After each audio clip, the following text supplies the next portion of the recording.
새 은혜 집회가 되게 하소서라는 제목으로 하나님 말씀 나누도록 하겠습니다. 광고한 것처럼 내일부터 3일간 우리 교회에서는 복 있는 사람이란 주제로 새 은혜 집회가 열립니다. 새 은혜 집회뿐 아니라 올 한 해 항상 말씀을 받는 52주 내내 하나님께서 우리 모두에게 이런 은혜 주시기를 소망합니다. 그런 기대와 소망을 가지고 이제 말씀을 함께 나누길 원하는데, 이 새 은혜 집회, 예전에는 이제 부흥회 또는 말씀 사경회라고 많이 불렀는데요, 성경에도 보면 3대 부흥회가 있습니다. 3대 부흥회, 사무엘상 7장에 미스바 부흥회가 있고, 그리고 사도행전 2장에 그 오순절 성령 강림 사건 오순절 부흥회, 그리고 오늘 본문의 수문앞 광장의 부흥회, 이렇게 3대 부흥회가 성경에 기록되어 있습니다. 미스바 부흥성회에는 아주 그 당시 최고의 강사였던 사무엘 선지자가 강사로 와서 회개와 금식 기도를 진행을 했다면, 오순절 부흥성회 역시 당시 최고의 강사였던 베드로 사도가 이제 강사가 된 성령 대망의 집회였다라고 할 수가 있겠습니다. 그리고 오늘 수문학 광장에서 일어났던 이 부흥성회는 에스라 선지자, 학사 에스라가 이제 말씀 강사가 되어서 말씀을 쭉 풀어주는 것으로, 즉 말씀 사경회의 성격의 그런 부흥회가 오늘 말씀 가운데 나타나고 있음을 보게 됩니다. 오늘 느헤미야 시대에 열렸던 이 부흥회, 수문학 광장의 이런 말씀 사경회를 통해 우리가 어떻게 이번 새 은혜 집회를 준비하고 또 그 시간 동안 어떻게 은혜를 받을지, 무엇보다 우리가 말씀 앞에 서는 모든 시간 동안 하나님께서 우리에게 어떠한 은혜를 주실지, 또 어떠한 자에게 은혜를 주시는가 말씀을 통해 살펴보고, 여러분 모두가 은혜 받는 이번 새 은혜 집회, 또 말씀 집회가 될 수 있기를 축복합니다. 바벨론 포로에서 돌아온 이스라엘 백성들은 느헤미야의 지도 아래 무너진 예루살렘 성벽을 52일 만에 중수했습니다. 재건한 거죠. 그러니까 예루살렘 성전은 누가 재건을 했습니까? 1차 귀환했던 스룹바벨, 그래서 스룹바벨 성전이라고 불려지기도 했다고 그랬잖아요. 그래서 1차 때는 스룹바벨이 이제 귀환하며 성전을 재건했고, 2차는 느헤미야를 중심으로 성벽을 이제 재건을 했습니다. 그러니까 성전도 재건됐고 무너진 성벽도 재건이 되었으니 이제 우리가 안심하며 좀 발쭉 뻗고 살 수 있겠구나, 이스라엘 백성들은 그렇게 이제 생각을 했던 거예요. 그런데 느헤미야는 여러분 영적인 사람이었어요. 그러니까 이런 것들이 갖춰졌다고 다 되었다고 생각하지 않았습니다. 시편 127편에 아주 유명한 말씀이 있습니다. 함께 시편 127편 말씀 같이 한번 읽어보도록 할 텐데요. 자, 말씀 띄워주시죠. 시편 127편 같이 읽겠습니다. 여호와께서 집을 세우지 아니하시면 세우는 자의 수고가 헛되며, 여호와께서 성을 지키지 아니하시면 파수꾼의 깨어있음이 헛되도다. 아멘. 그렇습니다. 다시 말해, 아무리 성벽을 세우고 파수꾼을 세운다 한들 하나님이 함께하지 않으시면 다 무용지물이라는 것을 알고 있었다는 거예요. 느헤미야는 잃어버린 국가를 다시 재건하고 민족을 부흥하는 것은, 시키는 것은 외부적으로 어떤 성을 쌓고 또 성전을 짓는다고 되는 게 아니고 내적인 어떤 영적 부흥이 있어야 된다는 것을 그는 알고 있었던 것입니다. 왜냐하면 지난 세월 성전이 없어서 이스라엘 망한 거 아닙니다. 성벽이 무너졌기 때문에 이스라엘 망한 거 아니에요. 이스라엘이 왜 망했느냐, 왜 이스라엘이 바벨론 포로로 잡혀갔느냐, 이유가 있다는 거예요. 뭐 때문에 그래요? 타락했기 때문에, 영적인 삶이 무너졌기 때문에 결국 이스라엘에 문제가 생긴 거라면, 이런 것들을 갖춘다 한들 영적인 부분이 회복이 안 되면 결국 또 이런 것들도 무용지물이 될 것이라는 것을 느헤미야는 알고 있었다는 거예요. 그러니까 외적인 환경을 갖추는 것도 물론 필요하지만 더 중요한 것은 뭐예요? 한 사람 한 사람이 뭐라고?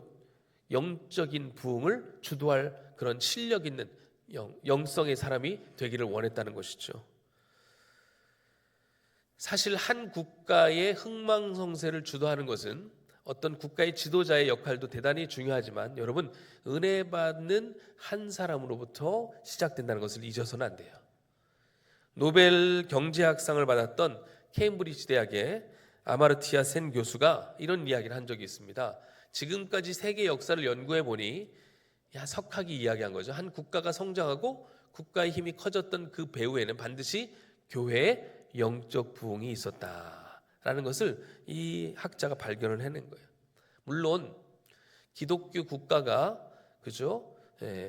선진국으로서 역할을 잘한 점도 있겠지만 또 제국주의 시대에 그런 여러 가지 부정적인 일들도 한 것도 사실입니다. 그러나 그런 것들을 따지기 전에 한 국가만을 볼 때 한 교회, 그러니까 교회와 성도들이 부흥했던 시기에 국가가 부국강병의 시기를 이룬 것과 일치하더라는 거예요. 중국의 북경대학의 그 앤서 교수도 비슷한 말을 했는데, 중국이 사회주의잖아요, 그렇죠? 사회주의 상황에서도 먼저 기독교의 부흥이 일어났던 곳, 즉 선교사의 활동이 복음 전파가 활발했던 곳에서 중국의 경제 부흥이 주도가 되었다, 이런 평가를 내린 적이 있습니다.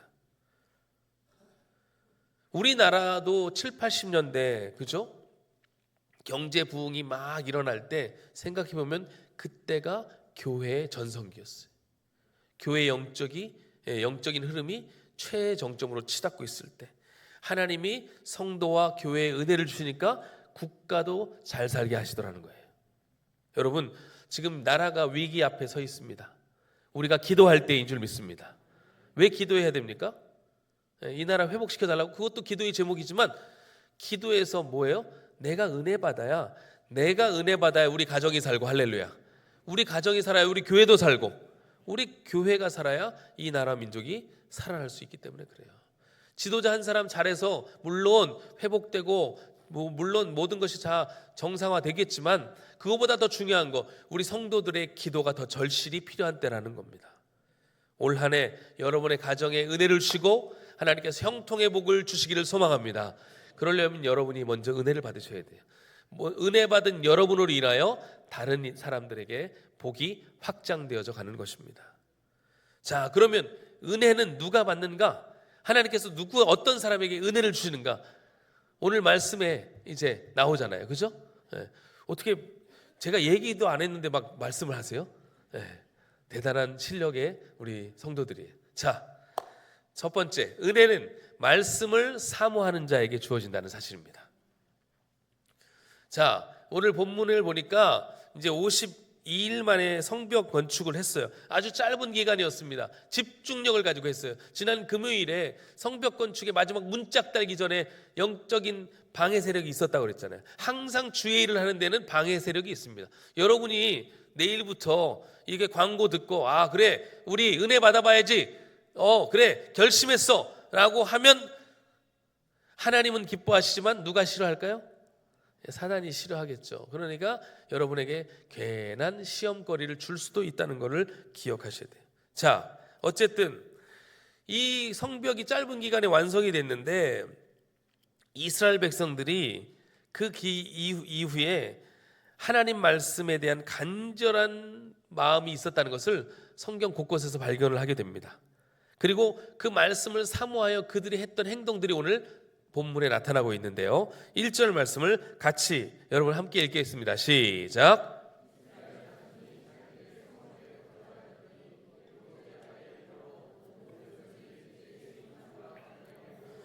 학사 에스라에게 여호와께서 이스라엘에게 명령하신 모세 율법책을 가져오기를 청하매. 아멘.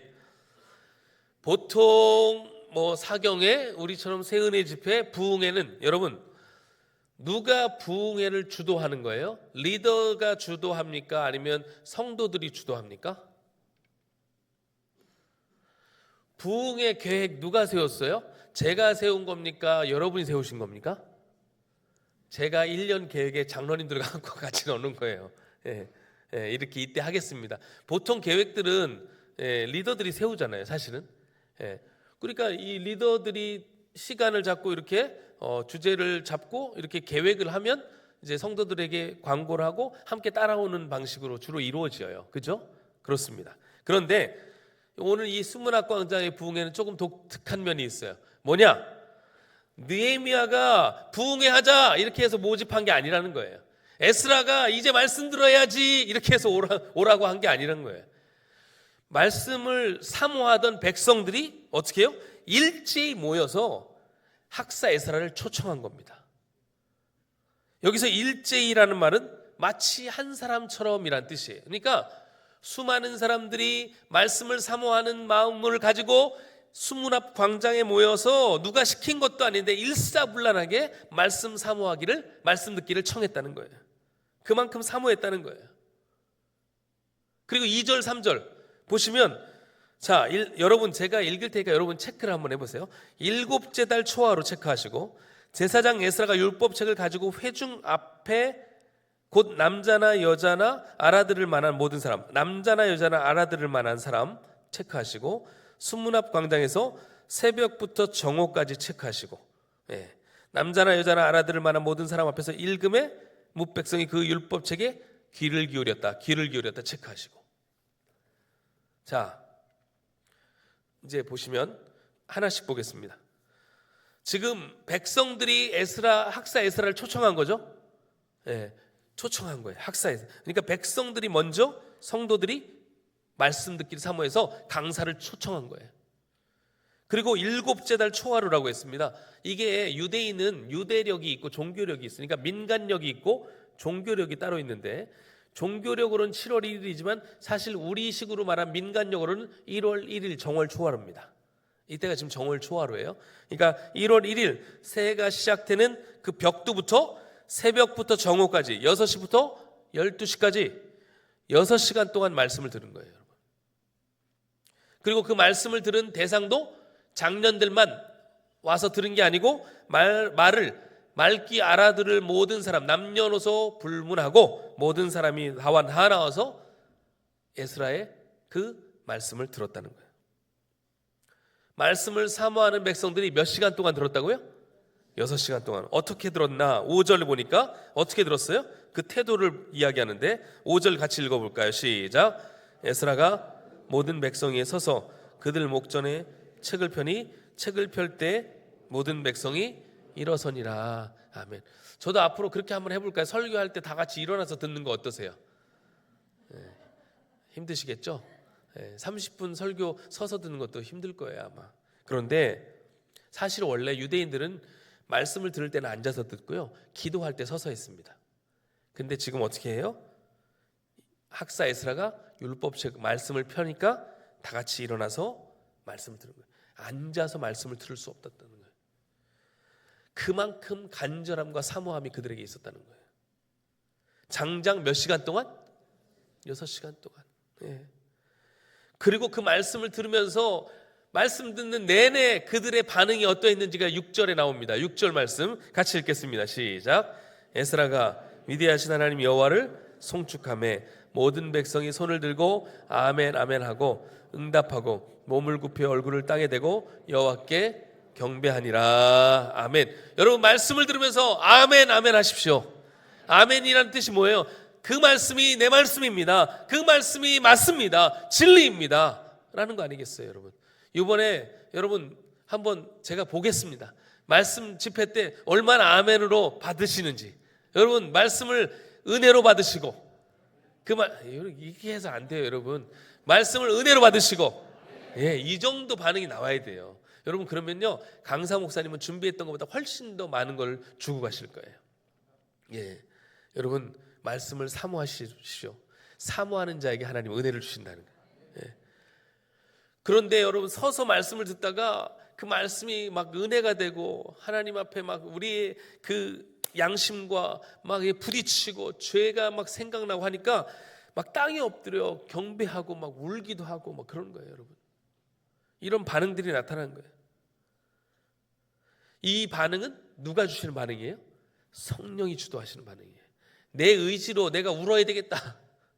물론 그렇게 해서 우는 분은 없을 거예요. 그러나 잠시 일순간 어떤 얘기에 감동이 된다고 막 그렇게 하지 않아요. 성령께서 역사하시니까 그 말씀이 내 말씀으로 믿겨지는 거예요. 이렇게 수문학 광장에 모인 사람들이 이렇게 내용을 정리해 보면 이렇습니다. 한 사람처럼 온 백성이 모두 모였고요, 그들이 학사 에스라를 초청을 해서 말씀 듣기를 원했고요, 그리고 오전 6시부터 12시까지 새 벽두에 6시간 동안 말씀을 서서 간절한 마음으로 들었고요, 형식적으로 들은 게 아니라 귀를 쫑긋 세우면서 들었습니다. 그리고 그 말씀이 다 내 말씀이 되도록 아멘 아멘 하며 이 말씀을 나에게 주신 것으로 믿었다는 거예요. 여러분에게도 이런 은혜가 있기를 소망합니다. 새 은혜 집회 때만 이러지 말고 매 주일 예배가 이렇게 부흥회처럼 하나님께서 은혜 주실 줄 믿습니다. 이걸 브로셔를 만든 이유도요, 여기다가 기록하라는 거예요. 여러분이 은혜 받으신 말씀을 기록해서 잊지 말라고 이렇게 준비하는 겁니다. 1907년에 평양 대부흥운동, 여러분 잘 아시죠? 근데 사실 평양 대부흥운동이 있기 전에 벌써 은혜 받는 상황이 연출돼 있었다는 거예요. 당시 선교본부 기록에 따르면 1904년부터 작년 주일학교 프로그램 중에 성경 공부 시간들이 있었는데, 그 1904년이 이제 개신교 선교 20주년 되던 해인데요. 이때 조사를 해보니까 교인들 60%, 어린아이부터 어른에 이르기까지 할 것 없이 60% 이상이 소위 말하는 성경 공부 과정 하나씩은 다 이수했다는 거예요. 그러니까 그 사실 어려운 시기에 교회도 별로 없는 그런 형국에 하나님의 말씀을 사모해서 수십 리 밖에서부터 걸어오고 성문 밖에서부터 말씀 찾아 걸어와서 하나님 말씀을 들었다는 거예요. 그랬더니 그 말씀이 결국에는 씨가 되고 땅에 뿌려져서 1907년에 놀라운 평양의 대부흥운동의 역사로 나타나게 되었다는 것입니다. 그러므로 여러분, 부흥의 시작은 말씀에 대한 갈급함에서부터 시작된다는 것을 우리가 놓쳐서는 안 될 것이에요. 여러분, 말씀에 귀 기울이지 않고는 우리 인생의 부흥이 일어나지 않습니다. 교회의 부흥도 마찬가지고 대한민국, 이 민족의 부흥도 마찬가지. 이런 갈급함을 가지고 이번 새은혜 집회, 여러분 자신이 먼저 도전받고 은혜받고 여러분의 가정과 교회와 이 나라와 민족 가운데 놀라운 부흥의 역사가 다시금 일어나게 되기를 주님의 이름으로 축복합니다. 그러니까 여러분, 은혜는 누구에게 주어지는가? 첫째, 준비된 나에게 하나님께서 은혜를 주신다는 거예요. 말씀에 대한 태도가 잘 갖춰져 있는 우리를 통해 하나님은 은혜를 주시고, 두 번째, 은혜는 또 잘 준비된 환경에서 시너지가 발휘가 되는 거예요. 시너지. 수문학 광장에 모여있던 백성들이 학사 에스라를 초청을 했습니다. 그때 에스라가 그 요청을 거절했습니까? 수용했습니까? 수용했습니까? 나 아직 준비가 안 됐어. 내가 말씀 전할 아직 내가 마음의 준비가 안 됐고 말씀의 준비가 안 됐어라고 하지 않고 그 요청에 그는 당당하게 응했습니다. 사실은 에스라 7장에 보면 이렇게 결심을 한 바가 있어요. 에스라가 여호와의 율법을 연구하여 준행하며 율례와 규례를 이스라엘에게 가르치기로 결심하였었더라. 아멘. 그렇게 에스라는 이스라엘의 영적인 부흥을 위하여 자신이 쓰임 받을 것을 기대하면서 준비했던 거예요. 그러니까 은혜 받는 집회는 어떤 집회예요? 일단 성도들이 준비가 되어 있어야 되고, 또 설교하는, 말씀 전하는 강사 목사님도 준비가 되어 있어야 되는 거예요. 그래서 여러분, 강사들을 위해서 그래서 기도하셔야 되는 거예요. 강사들을 위해서 왜 기도해야 되느냐? 말씀 전하는 목회자들을 위해서 왜 기도해야 되느냐? 그게 다 여러분에게 은혜가 되기 때문에 그래요. 만약에 강사 목사님이 아프셔가지고 못 오면 어떡해? 그런 얘기 하면 안 되겠죠? 만약에 컨디션이 안 좋아요. 사람이요, 아무리 능력이 있어도 몸의 컨디션이 좋지 않으면 이 영권도 나타나지 않는 거예요, 여러분. 그러니까 영육의 강건함을 위해서 우리가 기도하는 거죠. 학사 에스라가요, 이 결심이 에스라 7장에 나오는데 이 결심한 뒤에 몇 년 뒤에 초청을 받냐면 14년 뒤에 초청을 받은 거예요. 바로 초청을 받은 게 아니에요.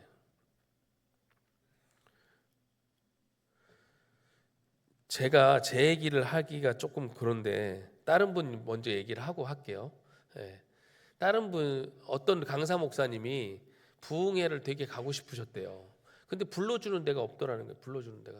자기는 부흥 강사로 좀 다른 교회 가서 말씀도 전하고 싶고 막 그런데 불러주는 데가 없어서 그래도 열심히 기도하면서 준비했는데 3년 딱 준비했는데 4년째 되던 해 모르는 데서 연락이 온 거예요. 집회를 인도해 달라고. 할렐루야. 야, 시골 교회지만 기대하는 마음으로 딱 갔는데 성도가 2명 앉아 있었대요. 90대 할머니, 80대 할머니 2분. 예. 갈렙하고 친구들하고 앉으신. 예. 그래가지고 마음에 좀 몇 명이라도 좀 있으면 좋겠는데 딱 2분. 그러니까 뭐 할머니들만 계셔도 아니라 또 2분만 계시니까 너무 좀 그렇다. 그래도 자기가 준비한 것 가지고 최선을 다해서 말씀을 전하고 돌아왔다는 거예요. 근데 하나님이 은혜를 주셔가지고 할머니들이 은혜를 받으셔가지고 막 쌀도 주시고 갈 때 고구마도 챙겨주시고 그거 가지고 아무튼 은혜 받으셨다니까 참 감사하다. 그런데 하나님께서 그 집회를 귀히 보신 거예요. 그 집회에 소문이 나게 하셨어요. 그래서 이후에 그 강사 목사님 기도하신 것처럼 많은 부흥 집회 다니면서 유명한 강사 부흥사가 되셨습니다. 누구라고 얘기하기는 좀 그렇지만 어쨌든 제가요 그 한 가지 마음의 소원이 있었는데 그 뭐 소원이라기보다는 우리 교회가 조금 안정이 되면 나도 하나님께서 좀 다른 교회 강사로도 좀 써주시면 좋지 않을까 이런 기도를 살짝 했어요. 많이는 안 하고 살짝 조금 그냥 조금 했는데 그리고 근데 마음 가운데 언제 어떻게 응답을 하냐면 5년 지나고 하나님이 써주시겠다 이런 얘기를 그러니까 이런 감동을 받았어요. 응답을 들은 건 아니에요. 숫자로 뭐 5년 뭐 이런 얘기는 아니고 한 5년 정도는 돼야 교회도 좀 이렇게 안정이 되고 그렇게 되지 않을까 이런 마음이 들었는데 진짜요. 5년 딱 지난데 1월 1일 날 강사로 갔잖아요. 제가 여러분 남의 얘기라고 그렇게 막 그 건성으로 듣지 마시고 저는 그게 기도 응답이었다니까요. 할렐루야. 근데 조금 컨디션이 안 좋아가지고 제가 더 열심히 했어야 되는데 조금 그게 못 미쳤어 제 느낌에. 근데 거기에서는 너무너무 감사하다고 은혜 받았다고 이렇게 연락이 오고 있습니다. 지금까지 연락 온 건 아니지만 그러니까 여러분도 마음 가운데 작은 소원이 있으시다면 이런 거는 좋은 소원이죠. 하나님 앞에서 좀 더 쓰임받는 인생 되게 하옵소서. 이러한 소원을 주님 앞에 아뢰시면 하나님의 때 여러분 반드시 여러분과 여러분의 자녀들을 사용해 주실 줄 믿습니다. 자 그리고 나서 중요한 건 이제 그 강사의 열정도 필요하고 준비도 필요하지만 또 하나 우리 성도들이 은혜 받기 위해서는 환경도 갖춰져 있어야 돼요. 오늘 말씀해 보니까 4절에 보면 좀 특이한 말씀이 있는데 뭐라고 되어 있냐면 그때 학사 에스라가 특별히 지은 나무 강단에 서고 이렇게 되어 있어요. 효과적으로 말씀을 전하기 위해서 높은 강단을 만든 거예요. 그러니까 강단을 처음으로 사용한 시초가 에스라다. 이렇게 강단을 만들어서 거기에서 말씀을 전하기 시작한 거예요. 제가 유럽 여행 유럽 종교 여행 개혁지 갔을 때 칼빈이 설교했던 설교 강단을 가서 사진 찍은 적이 있는데 설교 강단이요 이 정도 높은 게 아니고 여기 중간에 달려 있어요. 이만큼 여기에 달려 있어요. 왜 그런가? 마이크가 없으니까 육성으로 해야 되잖아요. 그러니까 조금 더 효과적으로 말씀을 전하기 위해서 조금 높은 곳에 강단을 만든 거죠. 그리고 조금 또 읽기가 어려운데 이름들이 쭉 나오는데 7절에 보시면 7절에 쭉 이름들이 나오고 블라야와 레위 사람들은 거기 뭐라고 돼 있어요? 백성이 제자리에 서 있는 동안 그들에게 율법을 깨닫게 하였는데 이게 무슨 얘기예요? 지금 에스라가 앞에서 강단에서 설교하고 있는데 중간중간에 있는 사람들과 레위 사람들이 하나님의 말씀을 깨닫게 해준다는 거예요. 이 얘기는 무슨 얘기냐? 에스라가 아무리 힘있게 선포한들 육성으로 멀리까지 전달하기 어렵잖아요. 그러니까 중간중간에 있던 사람들이 그 말씀을 받아서 전해준 거예요. 그리고 또 하나 이제 당시 이 유대인들의 언어가 히브리어인데 히브리어를 사용하지 않은 지가 한 150년이 지난 때예요. 그러다 보니까 히브리어로는 이게 구약 성경이 히브리어로 돼 있는 거잖아요. 원래가 원어가 히브리어로 설교하면 못 알아듣는 사람들이 많으니까 당시 주로 사용했던 예수님 당시에 아람어를 썼다고 그랬잖아요. 그러니까 그 당시 사용했던 주 언어를 히브리어를 들으면 레위 사람들이 번역해서 그렇게 군데군데 앉아있는 사람들에게 그 말씀을 풀어준 거예요. 그러니까 여러분, 이 얘기는 뭐예요? 성도들이 은혜 받기 위해서는 세 가지가 필요하다는 거예요. 첫째, 말씀을 사모하는 나 자신. 두 번째, 말씀을 전하는 자의 열정과 또 헌신, 노력. 세 번째, 주변 환경도 갖춰줘야 돼요. 저희가 이렇게 돈 들여가지고 이런 거 브로셔 만드는 이유도 다 뭐예요? 여러분들이 말씀에 집중하게 만드는 하나의 도구가 되는 거예요. 또 저희가 이게 집회 준비할 때는 여러분 찬양팀도 찬양 다 선곡 미리 해놓고 연습해야 되죠. 그렇죠? 예. 그리고 이런 것들도 특별히 더 신경을 써요. 저희가 심지어 뭘 가지고도 기도하는 줄 아세요? 제가?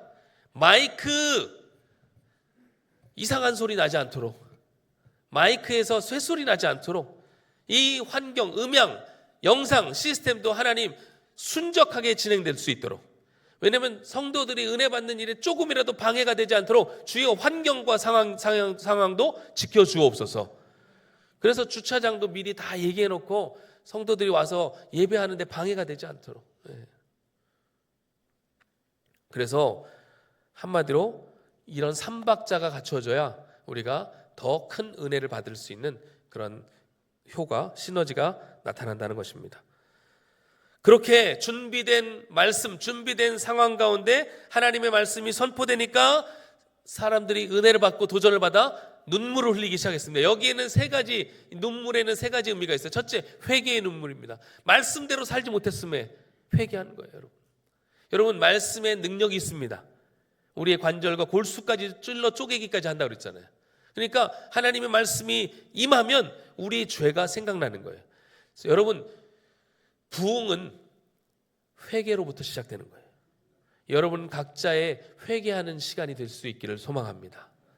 우리가 죄가 많습니다, 여러분. 그리고 또 하나의 눈물은 뭐예요?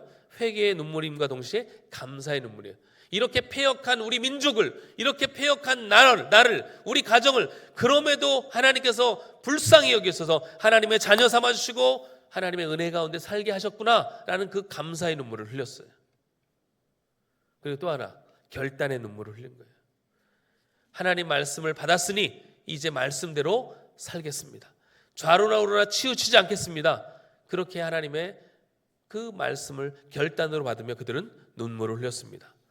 이렇게 눈물을 흘리자 에스라가 백성들이 우는 모습을 보면서 이렇게 이야기합니다. 9절에 보니까 오늘은 너희 하나님 여호와의 성일이니 슬퍼하지 말라, 울지 말라. 그리고 10절에 같이 10절 말씀 읽어보겠습니다. 이날은 시작. 이날은 우리 주의 성일이니 근심하지 말라. 여호와로 인하여 기뻐하는 것이 너희의 힘이니라. 아멘. 막 이스라엘 백성들이 회개의 눈물, 슬픔의 눈물을 흘리고 있을 때 슬퍼하지 말라고 이야기합니다. 여호와의 성일이니 근심하지 말라. 그리고 여호와로 인하여 기뻐하는 것이 너희의 힘이니라 라고 말씀해요. 여러분, 하나님으로 인해 기뻐한다는 게 뭐예요? 어떠한 상황에서든지 하나님이 나의 하나님이십니다. 하나님이 나의 주님이십니다. 그죠? 그 마음과 생각을 다해 온전히 하나님께 예배하는 것이 하나님을 기쁘시게 하는 거예요. 여러분, 피조물들이 가장 복된 일이 뭐예요? 피조물로서 가장 복된 일은 그 목적대로 쓰임받는 것입니다. 믿으십니까? 피조물이 그 목적대로, 설계대로 쓰임받는 게 가장 복된 일이에요. 청소기가 청소기로 쓰임받을 때 행복한 거지, 청소기가 옷걸이로 쓰임받으면 불행한 겁니다, 여러분. 많은 성도들 가운데 신방 가보면 운동기구 하나씩 다 있어요. 운동기구. 특히 자전거. 자전거 있으면 뭐해? 안 타는데. 나중에 보면 다 뭐예요? 외투 걸려있어. 다 운동 안 한다는 거예요. 다 외투 걸려있어요. 저희 집도 지금 그럴 위기에 처해 있지만 제가 다시 한 번이라도 돌리려고. 이게 외투 걸려있으면 불행한 거예요. 그 운동기구는 쓸모가 없는 거죠. 마찬가지. 우리 인생의 가장 주된 목적이 뭐라고 그랬어요? 하나님이 우리를 지으시면서 우리 인생 가운데 부여하신 최고의 목적이 뭐라고 그랬어요? 하나님을 기뻐하는 삶이라고 그랬어요. 하나님을 기뻐하는 것이 우리에게 가장 큰 행복이요, 그것이 우리 힘의 근원이라고 말씀하고 있습니다. 그러면 하나님을 기뻐하는 삶을 살 때 우리가 하나님께 은혜를 받고 또 은혜 받으니까 힘이 나고 힘이 나니까 또 하나님을 찾고 하나님을 예배하고 영적 선순환이 이루어지게 되는 줄 믿습니다. 이번 새은혜 집회가 여러분의 영적 선순환에 도움이 되시기를 축복해요. 예. 자, 이렇게 은혜를 받으면요, 그걸로 끝나는 게 아닙니다. 은혜를 받으니까 어떠한 삶의 변화의 모습들이 나타나냐면 받은 은혜를 나누더라고요. 이웃과 함께 자기의 것들을 나눠요. 예. 사도행전에도 동일한 역사가 있습니다. 사도행전에도 은혜 받은 성도들이 어때요? 유무상통하잖아요. 이웃들과 함께 필요한 것들을 나누기를 시작하더라고요. 그러니까 은혜 받은 성도의 특징은 나누기를 좋아한다라는 특징이 있어요. 또 하나, 오늘 말씀에 읽진 않았지만 초막절을 지키게 되었다라고 이야기해요. 여러분, 초막절, 절기를 지켰다는 것은 뭐예요? 그들의 삶의 우선순위에 하나님의 말씀이 자리 잡았다는 거예요. 이 유대인들은 절기를 중심으로 그렇게 삶을 살아갈 때 복을 받았거든요. 그러니까 절기를 중심으로 살아간다는 것은 한 주간의 삶의 패턴이 하나님의 말씀, 주님의 교회, 그죠? 은혜 받는 장소가 우리의 삶의 중심이 되면 하나님께서 우리들을 더 풍성한 삶으로 인도하신다는 것입니다. 그래서 은혜 받는 성도들의 삶의 모습 가운데 뭐가 중심이 되어 있어요? 첫 번째 하나님 중심, 두 번째 말씀 중심, 세 번째 교회 중심, 네 번째 영적 지도자 중심, 다섯 번째 가정 중심. 이 다섯 가지 원칙을 잘 지키는 가정과 개인은 하나님께서 풍성한 은혜로 함께 하실 줄 믿습니다. 말씀을 정리하겠습니다. 느헤미야 당시에 있었던 수문학 광장의 부흥회가 내일부터 우리 새은혜 집회라고 이름으로 시작이 됩니다. 강사 목사님이 기도로 열심히 준비하고 계실 것입니다. 중요한 것은 이제 나 자신이 어떻게 말씀의 은혜를 받는가, 어떻게 나의 삶에 변화가 있을 것인가, 여러분 바라기는 기대하는 마음으로 오늘 수문학 광장에 모였던 이 이스라엘 백성들처럼 간절한 마음으로 말씀을 받고 그 말씀의 변화를 받아 놀라운 하나님의 그 일하심에 우리가 쓰임받는 복된 도구로 살아갈 수 있게 되시기를 주님의 이름으로 축복합니다. 아멘. 말씀 앞에서 찬양하고